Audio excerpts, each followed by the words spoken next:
yang berbahagia ini, kita sudah memperingati Hari Pendengaran Sedunia. Salawat beriring salam kita sajikan kebangkitan Nabi besar Muhammad SAW. Yang saya hormati Ibu Wadir 3, Dr. Inzan Zahra, spesialis saraf, dan yang saya hormati Ibu Wadir 1, Sumaryani SMMKM. Yang saya hormati Dr.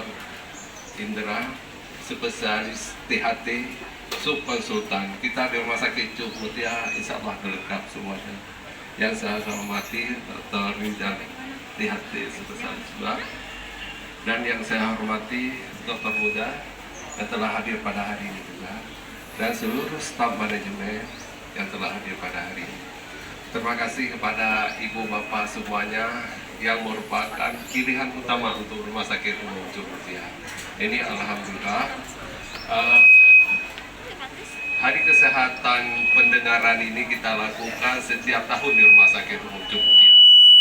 Makanya kita masyarakat di Aceh Utara banyak harus kita peduli, harus kita pikirkan bagaimana ketulian itu dapat kita sembuhkan. Karena sangat memahami ibu bapak di Puskesmas, alat untuk THT di Puskesmas sama sekali tidak ada. Jadi kalau ada pendengaran yang kurang pendengaran, boleh datang ke Rumah Cuk Mutia. Tolong disampaikan kepada keluarga semuanya. Kita ini siap menampung semuanya. Penyakit ketulian itu dapat disembuhkan. Makanya dengan ada hari pendengaran sedunia, kami selalu meningkatkan pelayanan terutama di THT. Makanya kita ada 4 spesialis THT di sini. Makanya mohon ibu bapak yang ada di wilayah Lok Sumawe dan Aceh Utara, mohon kita orbitkan Rumah Sakit Cuk Mutia merupakan pilihan utama kita untuk